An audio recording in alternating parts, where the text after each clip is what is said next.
Assalamualaikum warahmatullahi wabarakatuh. Selamat pagi anak-anak semuanya. Ketemu lagi di pembelajaran matematika hari ini. Kita semua akan membahas tentang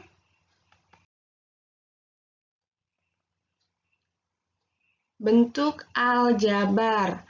Nah, pada materi bentuk aljabar, apa saja yang akan kita bahas? Kita akan membahas yaitu mengenal bentuk aljabar, komponen dalam bentuk aljabar,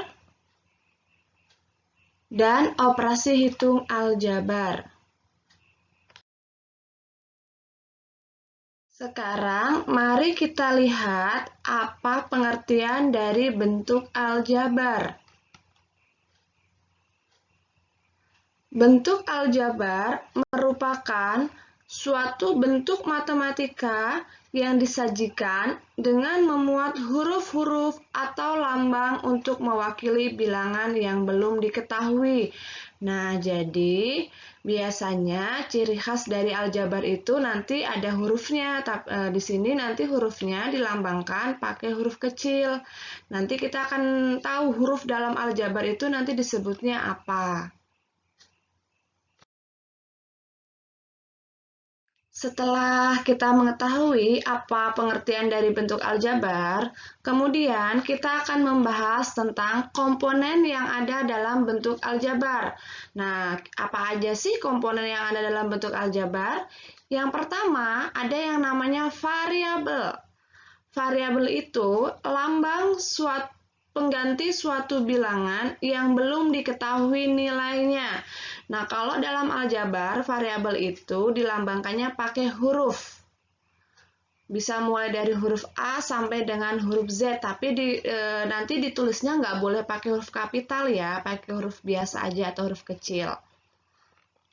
Terus ada namanya koefisien. Koefisien itu nilai dari suatu variabel atau angka yang di depan variabel. Itu disebutnya koefisien. Jadi kalau hurufnya disebutnya variabel, angka atau nilai di depan huruf itu disebutnya koefisien. Terus konstanta. Bilangan yang tidak memuat variabel atau angka yang jomblo. Jadi gini, kalau ada angka, terus dia berpasangan dengan huruf, berarti si angkanya disebut koefisien, hurufnya disebut variabel. Tapi kalau angka yang sendirian aja, yang jomblo, itu disebutnya konstanta. Biar lebih jelas, biar kalian semua bisa membedakan koefisien, variabel, dan konstanta, kalian lihat contoh berikut. Nah, di sini ada 5x ditambah 3. Di bawahnya dikasih penjelasan, 5 itu disebutnya koefisien, X disebutnya variabel, dan 3 disebutnya konstanta. Nah, tadi kita ingat lagi penjelasannya. Kalau koefisien itu nilai yang ada di depan variabel. Variabel itu hurufnya. Nah, lihat di sini hurufnya X disebutnya variabel. Terus, angka yang jomblo yang nggak ada pasangannya itu disebutnya konstanta. Selanjutnya, mudah-mudahan paham ya, bisa membedakan ya, jangan sampai sudah belajar aljabar, kalian nggak bisa membedakan koefisien, variabel, dan konstanta. Biar lebih jelas lagi, kita lihat contoh yang kedua. Nah, di sini 24x kuadrat ditambah 5y kuadrat dikurangi 12xy ditambah 8y dikurangi 7. Nah, di sini ada variabel-variabel yang ditunjukkan pakai tanda panah biru. Ada x kuadrat, biar lebih jelas, biar kalian nggak pusing ketika melihat seperti ini. Kita lihat penjelasan di bawahnya ya. Nah, di sini ada variabel. Mana aja yang disebut variabel? Di sini variabelnya itu ada yang x kuadrat, terus ada y kuadrat, ada xy, yang pokoknya yang memuat huruf itu semua variabel, dan y. Berarti variabelnya kita punya 4 di sini. X kuadrat, y kuadrat, xy, dan y. Kemudian, kita lihat koefisien. Koefisien itu nilai-nilai yang ada di depan variabel tadi. Kalau nilai yang di depan X kuadrat berarti koefisiennya 24. Yang di depan Y kuadrat koefisiennya 5. Yang di depan XY koefisiennya, awas ya, tandanya negatif 12. Dan yang di depan variabel Y koefisiennya 8. Konstanta atau angka yang jomblo berapa? Negatif 7. Gitu ya. Terus sedikit penjelasan dan harus diingat, kalau ditulis variabelnya saja, misalnya ditulis X aja atau Y saja, berarti itu menunjukkan punya koefisien 1. Diingat ya, kalau ditulis variabelnya saja, berarti memiliki koefisien 1.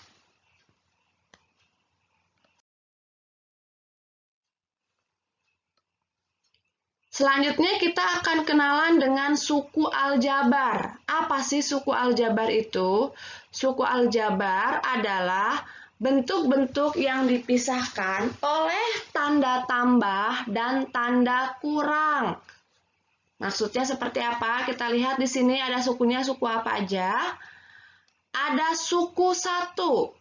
Suku 1 itu berarti suku tunggal, berarti cuma ada satu suku dalam bentuk aljabarnya. Contohnya lihat nih, 3XY. 3XY di sini tidak dipisahkan oleh tanda tambah atau tanda kurang, berarti disebutnya satu suku. Atau negatif 2AB, ini juga tidak dipisahkan tanda tambah atau tanda kurang, berarti disebutnya juga satu suku. Terus, suku 2. Suku 2 atau disebutnya binomial. Kita lihat ya, diingatkan lagi kalau namanya suku di aljabar itu dipisahkan oleh tanda tambah atau tanda kurang. Kita lihat contohnya, 3X dikurangi 27. Nah, ini dua suku. Suku pertamanya 3X, suku keduanya negatif 27. Kan ini dia dipisahkan oleh tanda kurang.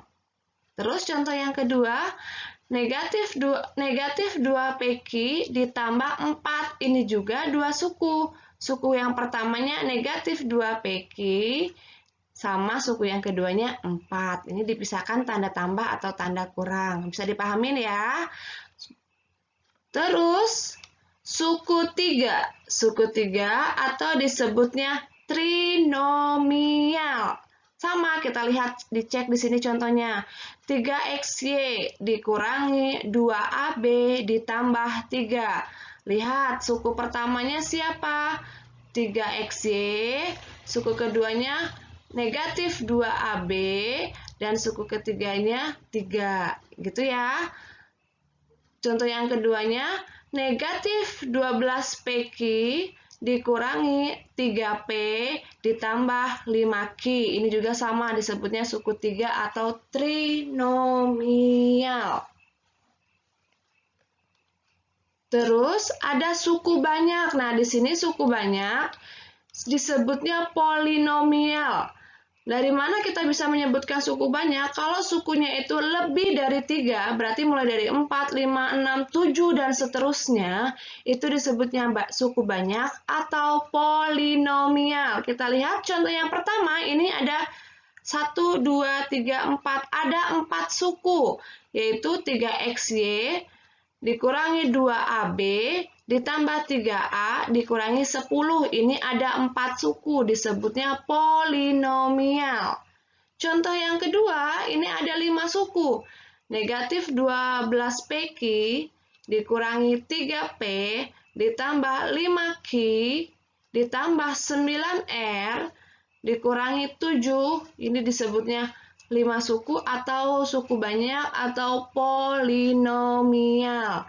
Nah, jadi udah paham ya, udah ngerti ya sekarang suku di aljabar itu ada apa aja. Ada suku 1 disebutnya suku tunggal, suku 2 binomial, suku 3 trinomial. Kalau sukunya lebih dari 3, berarti 4, 5, 6, 7, dan seterusnya, itu disebutnya suku banyak atau polinomial. Diingatkan lagi, suku di aljabar itu dibentuk dipisahkan oleh tanda tambah atau tanda kurang.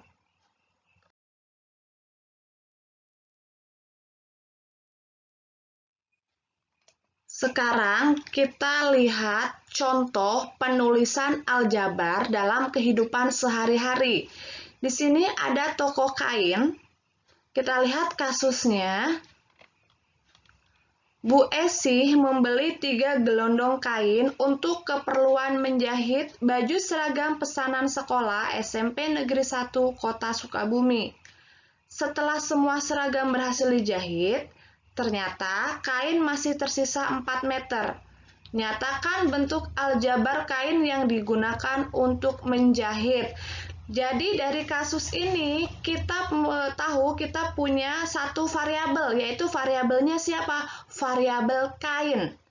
Cuman di sini kainnya ada dalam bentuk gelondongan dan bentuk meteran. Kalau gelondongan sama meteran berarti isinya panjangnya lebih banyak yang gelondongan kan? Berarti yang gelondongan itu kita masuk ke dalam variabel. Ini kita misalkan gelondongan kain misalnya sebagai variabel X. Nah, nanti yang meterannya itu sisa kain yang dalam bentuk meteran itu sebagai konstanta. Kita lihat ya bentuk aljabarnya.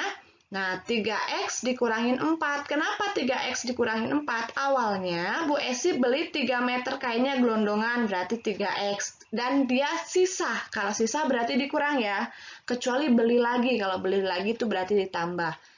Sisa 4 berarti 3X dikurangi 4. Jadi kita tahu di sini variabelnya variabel X, koefisiennya 3, dan konstantanya negatif 4.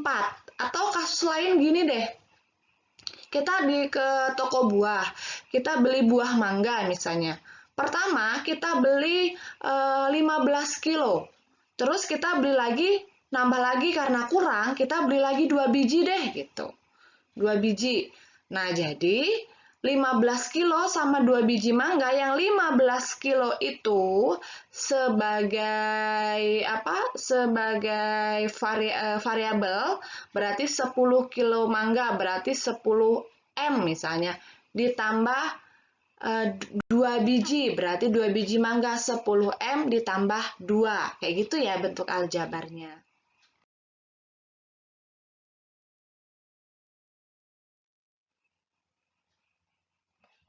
Ada toko sembako di sini. Nah, katanya Pak Kemet seorang pengusaha kue. Suatu ketika, Pak Kemet mendapat pesanan untuk membuat berbagai macam kue dalam jumlah yang banyak. Bahan yang harus dibeli adalah 2 karung tepung, sekarung kelapa, dan 5 kerat telur. Nyatakan bentuk aljabar harga semua bahan yang dibeli Pak Kemet. Jadi di sini kita punya 3 variabel. Variabelnya variabel apa aja? Variabel tepung, variabel kelapa, dan variabel telur. Kalau yang tadi kita cuma punya satu variabel, yaitu kain saja. Di sini kita misalkan dulu. Kalau misalnya variabel A kita misalkan sebagai tepung, variabel B sebagai kelapa, dan variabel C sebagai telur. Nah, di sini bentuk aljabarnya seperti apa? 2A berarti 2 karung tepung ditambah sekarung kelapa. Diingatkan ya, kalau ditulis variabelnya saja berarti mereka mempunyai koefisien 1, berarti 1 karung kelapa. Dan ditambah 5C. C-nya itu tadi telur ya, 5 kerat telur. Jadi 2A ditambah B ditambah 5C. Kita akan tahu variabelnya A, B, dan C. Koefisiennya 2, 1, dan 5. Nah, di sini dia nggak punya konstanta. Kalau misalnya nanti si bapaknya beli 2 karung tepung dan 5 kilo tepung misalnya, berarti itu bisa 5-nya disebutnya konstanta ya. Tapi di sini semuanya dalam ukuran yang jumlahnya 2 karung tepung, terus sekarung kelapa, dan 5 kerat telur. Berarti kita punya 3 variabel. Di sini tidak memiliki konstanta. Bisa dipahamin ya?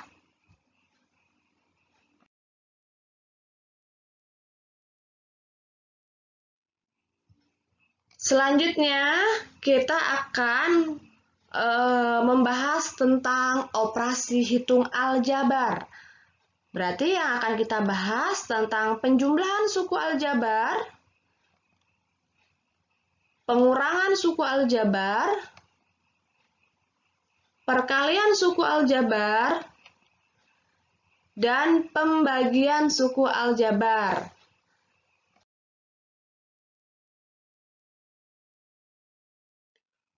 Untuk pertemuan kali ini, kita akan membahas dua dulu ya, yaitu tentang penjumlahan dan pengurangan suku aljabar. Nah, kita nggak boleh sembarangan menjumlahkan dan mengurangkan suku aljabar. Kita harus tahu dulu syarat-syarat yang harus dipenuhinya apa aja. Nah, di sini ketika kita mau menjumlahkan atau mengurangkan bentuk aljabar, hanya dapat dilakukan terhadap suku-suku sejenis. Jadi misalnya nih, variabel A ya bisa dijumlahkan lagi atau dikurangkan lagi dengan variabel A lagi. Nggak boleh dengan variabel B. Jadi sukunya harus sejenis, yaitu dengan menjumlahkan atau mengurangkan koefisien pada suku yang sejenis. Ya, jadi syaratnya sukunya harus sejenis dulu. Kalau sukunya sudah sejenis, yang kita jumlahkan atau kita kurangkan yaitu koefisiennya.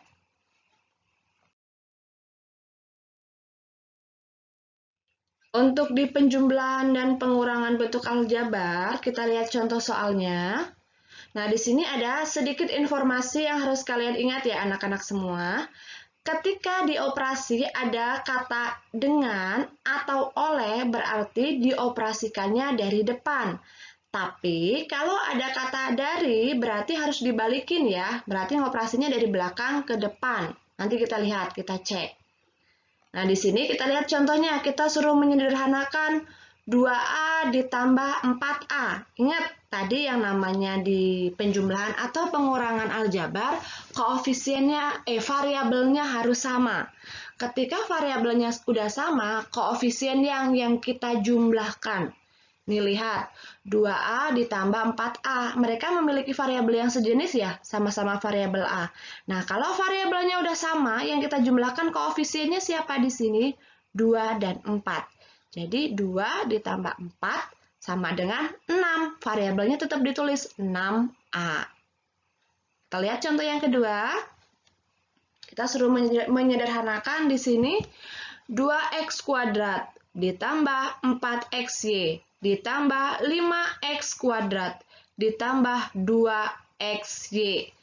Kalau seperti ini, biar kita nggak pusing, kita kelompokkan dulu mereka yang sejenis. Berarti 2x kuadrat itu temenannya sama siapa? Nah, kita lihat di sini ya. 2x kuadrat itu ditambah 5xy. Tandanya mengikuti dari yang atas, nggak dipindah-pindahin, cuman dikelompokkan saja. Terus 4xy ditambah 2xy. Nah, ini mereka sudah berdekatan nih, yang sejenis sudah dikelompokkan jadi satu. Baru kita jumlahkan. Yang variabelnya sama yaitu x kuadrat, yaitu koefisiennya 2 dan 5, yaitu 2 tambah 5, jadi 7x kuadrat. Yang ini 4 sama 2, variabel xy, jadi 4 tambah 2 jadi 6xy. Jadi di sini hasilnya 7x kuadrat ditambah 6xy. Nah, di sini kita lihat dia terdiri dari dua suku. Dua suku tadi disebutnya binomial. Kalau contoh yang pertama tadi terdiri cuma dari suku satu atau tunggal. Contoh yang ketiga, kita cek sama-sama ya. 3P kuadrat dikurangi 5Q dikurangi 6P kuadrat dikurangi 10Q. Kita sama kayak tadi, kelompokkan dulu mereka yang sama. Deket-deketin dulu yang samanya. Berarti ini 4P kuadrat dikurangi 6P kuadrat, sudah. Terus negatif 5Q dikurangi 10Q. Jadi yang ini ya, 4 dikurangi 6. Berarti kayak kemarin sudah dijelaskan di bilangan bulat. 4 dikurangi 6. Punya uang 4.000, utangnya 6.000. Berarti kalian masih ngutang berapa? Iya, masih ngutang 2.000, yaitu negatif 2P kuadrat. Nah, yang ini kenapa negatif 15? Berarti dari sini. Negatif 5 dikurangi 10. Utang 5.000, utang lagi 10.000. Jadi utangnya nambah ya, tapi nambahnya utang, yaitu jadi negatif 15Q. Selanjutnya, contoh yang keempat. Nah, di sini ini yang tadi yang Ibu jelaskan, yang informasi yang sedikit Ibu jelaskan. Hasil penjumlahan 16A dikurangi 12B ditambah 4 dengan 5A dikurangi 9B ditambah 2C. Nah, di sini tadi diingatin kalau dengan berarti ngejumlahinnya dari yang depan. Yang depan tuh maksudnya siapa? Ini yang depan itu 16A dikurangi 12B ditambah 4. Nah, yang belakangnya siapa? 5A dikurangi 9B ditambah 2C. Kalau soalnya seperti ini, akan lebih bagusnya kalian menuliskannya nanti pakai kurung dulu ya, Nak. Nih, dikurungin dulu. Kurung yang pertama isinya berarti 16A dikurangi 12B ditambah 4. Karena di sini disuruh menjumlahkan, berarti kasih tanda tambah. Baru isi dengan angka di kurung kedua. Kemudian baru kita lepaskan kurung-kurungnya, keluarin kurung-kurungnya. Nah, tapi nggak boleh sembarangan mengeluarkan kurungnya, apalagi nanti kalau tandanya kurang. Harus kalau misalnya di depannya nggak ada tanda apa-apa, si angka yang di dalam kurung boleh langsung dikeluarkan nih, 16A langsung keluar. Dikurangi 12B ditambah 4 langsung keluar. Nah, yang ini juga kalau tanda tambah dia nggak ngaruh sebenarnya ya, tapi nanti dikurang dia ngaruhnya. Ini kalau ada tanda kayak gini, si tandanya dikalikan dulu sama angka-angka atau tanda-tanda yang ada di dalam tanda kurung. Berarti positif kali positif 5A, tetap positif 5A. Positif kali negatif 9B, negatif 9B. Positif kali positif 2C, positif 2C. Kayak gitu ya. Nah, baru kita kelompokkan. Kita kelompokkan dulu mereka. 16A sekelompoknya ditambah 5A. Terus negatif 12B sekelompoknya dikurangi 9B. Terus 2C sekelompoknya ditambah 2C nggak ada temennya, ya udah kita tulis lagi aja. Ditambah 2C. Nah, di sini konstanta juga nggak ada temennya, kita tulis lagi konstantanya. Diusahakan menulis variabelnya diurutkan ya, nah ya, dari A, B, C gitu. Baru di sini yang sejenis cuma variabel A sama variabel B. C nggak ada teman, konstanta nggak ada teman. Ya udah kita turunkan aja, tetap kita tulis aja. Jadi 16 ditambah 5 dapatnya 21A. Nah, yang ini negatif 12 dikurangi 9. Utang 12, utang lagi 9. Berarti utangnya 21, negatif 21B. Yang 2C nggak ada temennya, tulis lagi ditambah 2C. Ikutin tandanya ya, kalau tandanya tambah berarti ditambah 2C. Yang konstanta juga ditambah 4. Jadi hasilnya 21A dikurangi 21B ditambah 2C ditambah 4. Nah, kalian bisa lihat di sini terdiri dari 4 suku atau polinomial. Oke, bisa dipahamin ya? Terus contoh yang kelima. Hasil pengurangan 2P dikurangi 5 dari 10P ditambah 11. Nah, di sini ada kata dari. Diingetin kalau dari berarti dibalik. Berarti bukan dari 2P dikurangi 5 nulisnya, tapi yang 10P ditambah 11 dulu. Ingat ya, dikurungin kalau ada kayak gini. Apalagi perintahnya pengurangan, harus dikurungin, wajib. Kalau enggak nanti kalian bisa takutnya salah. Jadi, kurung yang pertama isinya 10P ditambah 11. Kenapa coba? Karena ini ada kata dari ya, dibalik ya. 10P ditambah 11. Terus karena dia dimintanya dikurang, ya udah dikurang di sini, dikurangnya sama 2P dikurangi 5. 2P dikurangi 5. Baru kalau sudah dikurung gini, kita keluarkan dari kurungnya. 10P ditambah 11 karena nggak ada tanda di depan kurungnya, ya udah kita boleh langsung keluarkan 10P ditambah 11. Nah, di sini yang jadi masalah nih. Kalau nggak kalian kurungkan, yang takutnya yang dikurang itu 2P-nya aja, padahal tanda kurang ini untuk 2P dan negatif 5. Jadi di sini tandanya berubah dia. Jadi negatif dikaliin positif, berarti hasilnya negatif ya. Positif 2P kan? Negatif dikali positif 2P, jadi negatif 2P. Negatif dikali negatif 5. Negatif kali negatif hasilnya positif. Yang dikalikan tandanya ya. Negatif dikali negatif hasilnya positif 5. Jangan menyepelekan tanda kurung di sini ya, apalagi operasinya pengurangan. Oke, baru kita kelompokkan mereka yang sejenis. Yang sejenis siapa? 10P dikurangi 2P, 11 ditambah 5 ya. Nah, udah berkelompok. Baru kita operasikan. 10 kurangi 2 jadi 8P. Yang 11 ditambah 5 jadi 16. Hasilnya 8P ditambah 16. Di sini dia terdiri dari suku 2 atau binomial.